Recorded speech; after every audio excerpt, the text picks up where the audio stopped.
How this Japanese engineer gave away a trillion-dollar idea for free. 1992, Japan. Workers at Toyota factories are scanning 10 different barcodes just to track one car part. They're exhausted. The system is broken. Meet Masahiro Hara, a quiet 35-year-old engineer who loves playing Go during lunch breaks. While everyone else is complaining about the problem, he's staring at those black and white stones on the game board. Then it hits him.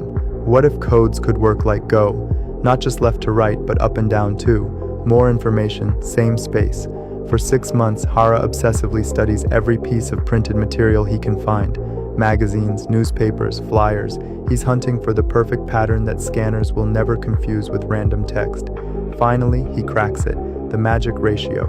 3 small squares that can be read from any angle, instantly. In 1994, the QR code is born.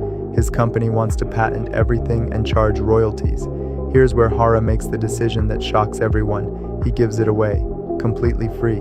No licensing fees, nothing. His colleagues think he's lost his mind, but Hara believes something bigger. If you want to change the world, you don't own it, you share it. Fast forward to today. QR codes process over 2 billion transactions daily in China alone. The global QR payment market?